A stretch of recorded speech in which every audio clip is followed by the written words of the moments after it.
आप सभी को जय मसीह की एक बार फिर से मेरी वीडियो में स्वागत है। तो आपने जो है वीडियो का टाइटल तो देख ही लिया होगा कि आज जो है हमारी राइड स्टार्ट हो रही है। तो आज जो है मैं आपके लिए एक बहुत ही ख़ास व्लॉग लेके आया हूँ, जहाँ पे हम जो है मोटो व्लॉगिंग करेंगे और साथ में जो है अच्छे-अच्छे नज़ारों को देखने के साथ-साथ जो है हम परमेश्वर से रिलेटेड टॉपिक्स पे बात भी करेंगे। तो आज जो हमारा प्लान है वो बेसिकली है कि यहाँ से मैं क्योंकि फ़रीदाबाद में रहता हूँ, तो फ़रीदाबाद से हम जो है भीमताल की तरफ जाएँगे और वहाँ कोशिश करेंगे कि वहाँ पे कोई हमें जो है होम स्टे या होटल मिल जाए। और फिर कल जो है हम जो है भीमताल से ऊपर जो है मुक्तेश्वर जाएँगे और जो है वहाँ पर भी हम खूबसूरत नज़ारों के साथ-साथ जो है परमेश्वर से रिलेटेड टॉपिक्स पे हम बात करेंगे। तो अब जो है हम सामान को लोड करते हैं बाइक पे और बाकी बातें जो हैं, बाकी डिस्कशंस जो हैं हम बाइक पे करते हैं। तो जैसा कि मैंने आपको बताया कि हम आज पहले भीमताल जाएँगे और वहाँ पे एक होम स्टे है, जहाँ लास्ट टू लास्ट टाइम जब रॉबिन भाई मेरे साथ गए थे, तब हम वहीं रुके थे। और फिर लास्ट टाइम फिर से मैं जो है उसी स्पॉट पे गया था। तो थोड़ा आइडिया है मुझे उस होम स्टे की फैसिलिटीज़ का, अमेनिटीज़ का। फिर कल जो है वहाँ से मुक्तेश्वर के लिए निकलेंगे। इससे पहले मैंने कई बार जो है भीमताल और मुक्तेश्वर बाइक से किया हुआ है, तो मुझे बेसिकली रोड्स का आइडिया है। पर ये मेरा पहला मोटो व्लॉग है लॉन्ग रूट पे। साथ ही साथ मैं आपको अपडेट्स भी देता रहूँगा कि हम कहाँ पहुँचे और परमेश्वर के वचन को भी जो है हम इस वीडियो में सीखेंगे। तो भीमताल बेसिकली यहाँ से 325 किलोमीटर है और फिर मुक्तेश्वर भीमताल से आगे 40 किलोमीटर और है।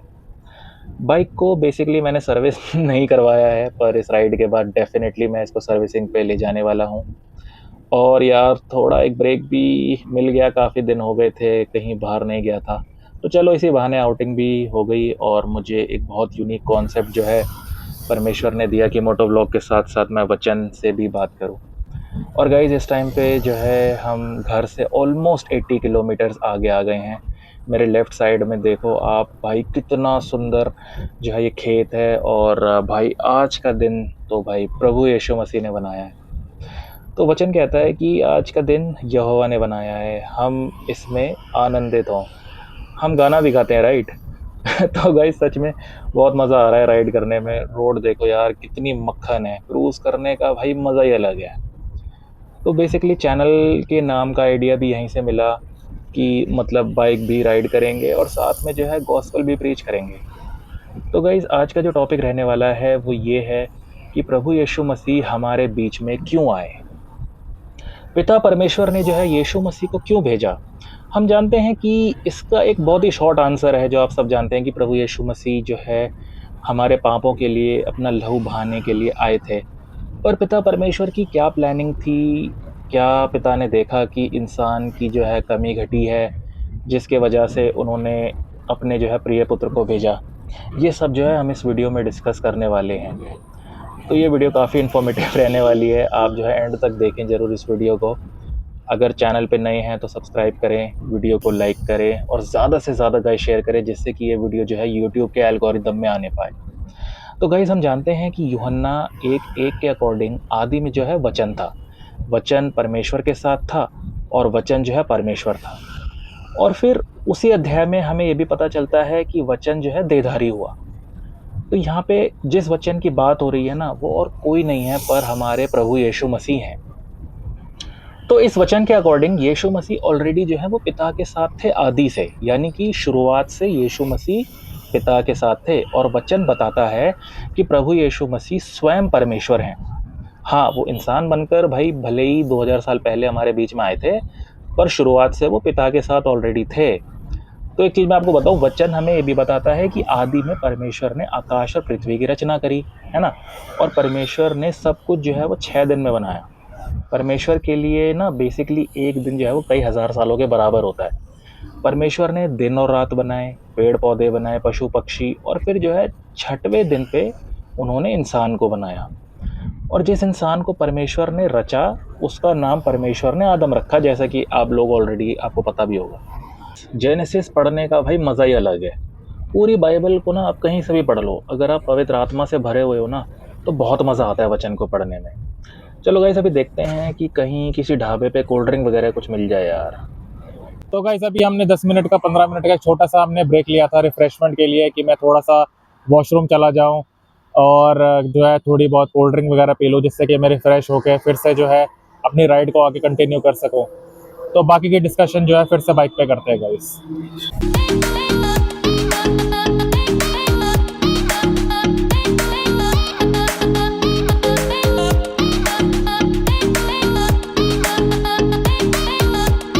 तो गाइस अभी हम मुरादाबाद पहुंचने वाले हैं। मैं जिस रोड पे हूँ वो सीधा जो है मुरादाबाद की तरफ जाती है और यहाँ से अब 20-25 किलोमीटर ही रह गया है मुरादाबाद।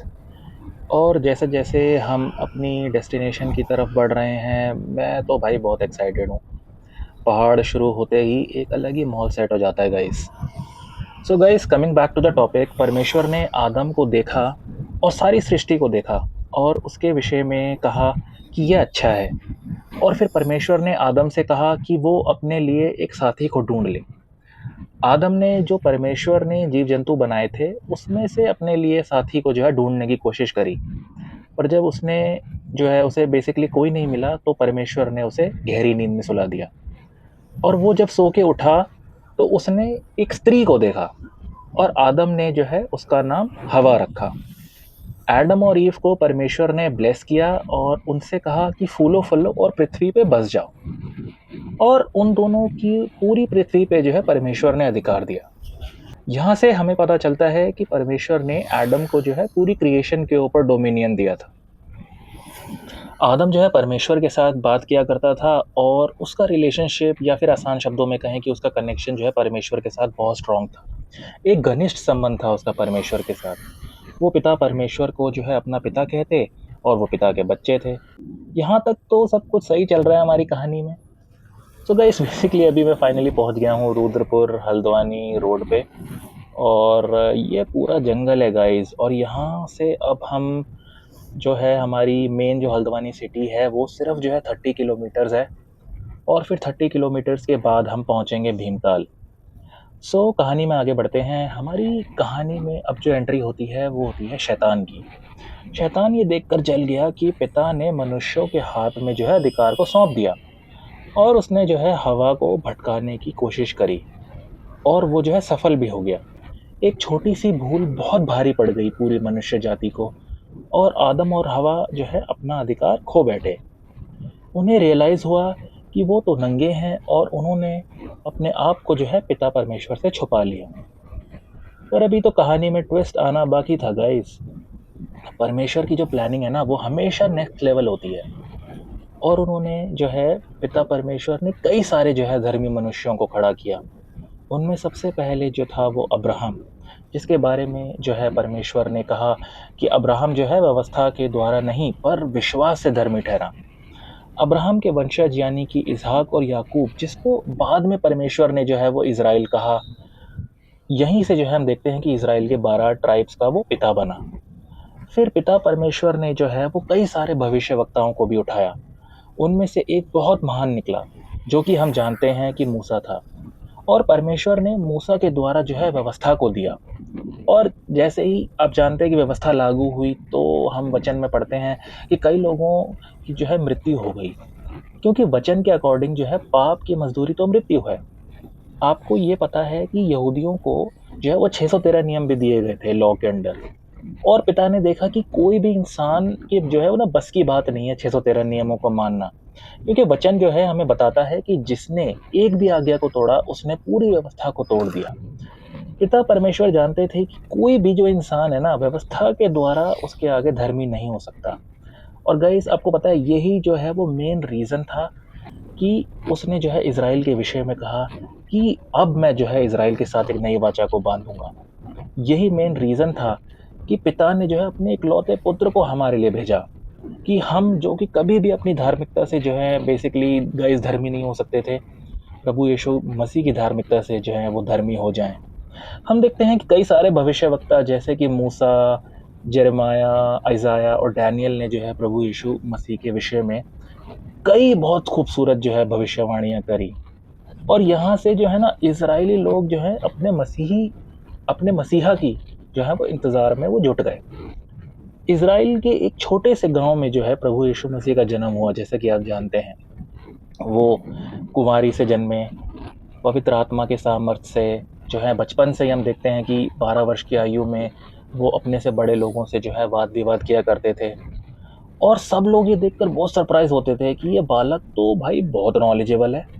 फिर प्रभु यीशु ने 30 साल की उम्र में अपनी सेविकाई शुरू करी और अपने जो है 12 चेलों को चुना।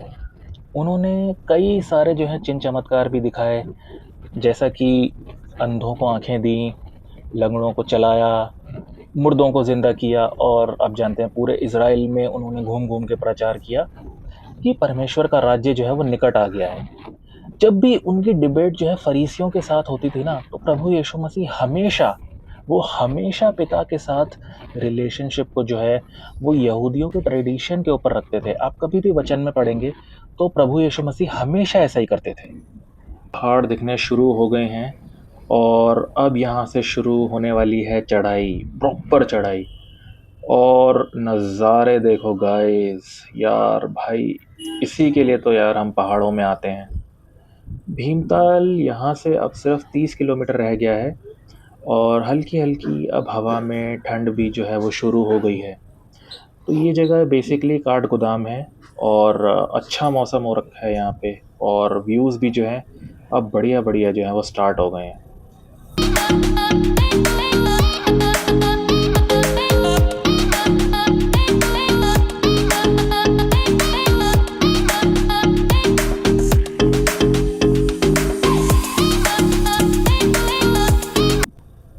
Coming back to the topic guys, Prabhu Yeshu Masih ने अपने चेलों से अपने क्रूस पे होने वाली मृत्यु और पुनरुत्थान की बात करी।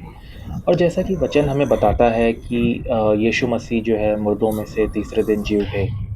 आपने शायद ये नोटिस किया या नहीं किया, पर प्रभु यीशु मसीह केवल जो है अपने चेलों जिनसे वो प्यार करते थे ना, उनके सामने प्रकट हुए। वो चाहते तो सबके सामने आ सकते थे, पर उन्होंने ऐसा नहीं किया। प्रभु ने अपने चेलों से कहा कि जब वो जाते हैं तो वो अपने लिए अपने पीछे एक सहायक को छोड़ के जाएँगे, जो कि वचन के अकॉर्डिंग जो है वो पवित्र आत्मा है। हम देखते हैं कि प्रभु यीशु मसीह ने जाने के बाद उन्होंने जो है अपने चेलों से कहा था कि वो यरूशलेम में रहें जब तक कि सहायक उनके ऊपर ना उतरे। और हम देखते हैं कि पेंतेकोस्त के दिन चेलों के ऊपर जो है पवित्र आत्मा आया और वो जो है अन्य-अन्य भाषाओं में बात करने लगे। वचन हमें बताता है कि जो लोग प्रभु यीशु मसीह को ग्रहण करते हैं, उन पे पवित्र आत्मा की सील लग जाती है और ये एक निशानी है हमारे उद्धार की। जब हम पानी का बपतिस्मा लेते हैं, उसके तुरंत बाद प्रभु यीशु मसीह स्वयं हमें आग और पवित्र आत्मा का बपतिस्मा देते हैं। देखो, पानी का बपतिस्मा तो कोई पास्टर या परमेश्वर के सेवक, कोई अपोस्तल हमें दे सकते हैं, पर आग और पवित्र आत्मा का बपतिस्मा हमें स्वयं यीशु मसीह देते हैं। अब देखो, परमेश्वर का वचन जो है ना, हमें यूहन्ना अध्याय 10 उसकी 10वीं आयत में बताता है कि प्रभु यीशु मसीह कहते हैं कि चोर चोरी करने आता है और घात करने आता है, पर मैं इसलिए आया कि तुम जीवन पाओ और बहुतायत का जीवन पाओ। प्रभु यीशु मसीह इसलिए आए थे गाइस हमारे बीच में कि शैतान के कामों का नाश करें। जिस कनेक्शन को जो है आदम ने अपने पाप के कारण खो दिया था, प्रभु यीशु मसीह ने उसी कनेक्शन को जो है फिर से रिस्टोर किया और हमें पाप के ऊपर जय दी अपने लहू के द्वारा। अब हम अपनी धार्मिकता से धर्मी नहीं हैं, परंतु यीशु मसीह की धार्मिकता से परमेश्वर की नज़र में धर्मी हैं। जब कभी पिता हमें देखते हैं, तो वो अब हमें पापी नहीं देखते, पर प्रभु यीशु मसीह के लहू से जो है श्वेत वस्त्रों में देखते हैं। प्रभु यीशु मसीह ने, आपको जैसे पता है, हमें बीमारियों के ऊपर भी अधिकार दिया, है ना? यशायाह 53:5 कहता है कि यीशु मसीह के कोड़े खाने से अब हम चंगे हैं। प्रभु यीशु मसीह ने हमें दुष्ट की सारी ताकत के ऊपर जो है वो अधिकार दिया। वचन कहता है कि मैं तुम्हें साँपों और बिच्छुओं को रौंदने का अधिकार देता हूँ और शत्रु की सारी सामर्थ के ऊपर अधिकार देता हूँ और किसी रीति से तुम्हें कोई भी हानि नहीं होगी। ये कितना पावरफुल है गाइस। अब हम जो है फिर से अधिकार में जो है वापस आ गए हैं। वचन कहता है कि जैसे पहले आदम के पाप करने से सब पापी हो गए, वैसे ही दूसरे आदम की आज्ञा मानने से हम सब धर्मी हो गए। वचन हमें बताता है कि जैसे प्रभु यीशु मसीह ने कोई पाप नहीं किया था, फिर भी पिता ने सारे पाप जो है उन पे लाद दिए, उसी तरह हम भी कोई भी धार्मिकता का काम किए बिना जो है धर्मी हो गए। तो प्रभु यीशु मसीह ने हमें सेंत-मेंत में जो है अपनी धार्मिकता दे दी और हमारा उद्धार जो है वो एक्चुअली में एक गिफ्ट है, जो सिर्फ़ विश्वास करने से प्रभु यीशु मसीह के अनुग्रह से हमें मिला है। तो ये हमारे ज बेसिकली ना गाइस कर्मों से नहीं है, पर प्रभु यीशु मसीह के अनुग्रह से हुआ है। तो जितनों ने यीशु मसीह को ग्रहण किया है वचन के अकॉर्डिंग, वो अब सब पिता परमेश्वर की संतान हैं और वचन हमें बताता है कि हम ऑलरेडी प्रभु यीशु मसीह के साथ जो है वो स्वर्गीय स्थानों में बैठे हुए हैं। तो हेवन जो है ना वो हमारी अब डेस्टिनेशन नहीं है, पर प्रभु यीशु मसीह में हमारा स्टार्टिंग पॉइंट है। तो यही है प्रभु यीशु मसीह के आने का मकसद कि उसकी धार्मिकता से हम जो है वो सेंत-मेंत में अब धर्मी हो गए और पिता परमेश्वर के फिर से जो है हम बच्चे बन गए। सो गाइस अब हम पहुंच गए हैं भीमताल। सामने व्यूज़ देख के मेरा तो भाई मन हो गया कि मैं यहीं पे चारपाई डाल के बैठ जाऊं और अब हम बढ़ेंगे अपने होटल की तरफ। बुकिंग जो है वो ऑलरेडी डन है, बस हमें जाके चेक इन करना है और फिर थोड़ा सा जो है मैं जाके रेस्ट करूँगा। फिर देखते हैं आसपास मार्केट जाके कुछ बढ़िया नॉन वेज ट्राई करेंगे। और गाइज़ ये वीडियो आपको काफ़ी इन्फॉर्मेटिव लगी होगी। हमने घूमने के साथ-साथ वचन से भी काफ़ी कुछ सीखा इस वीडियो में। तो अगर आपको ऐसे और वीडियोज़ चाहिए तो चैनल को सब्सक्राइब करना मत भूलना। मैं ऐसे वीडियोज़ जो है फ्यूचर में लाता रहूँगा। और गाइज़ अब अंत में फिर से एक बार द गॉस्पेल बाइकर चैनल पे फिर से मैं आपका स्वागत करता हूँ यीशु मसीह नासरी के नाम से और आशा करता हूँ कि हम फिर से मिलेंगे एक नए व्लॉग में, एक नई डेस्टिनेशन के साथ और मसीह के वचन के साथ।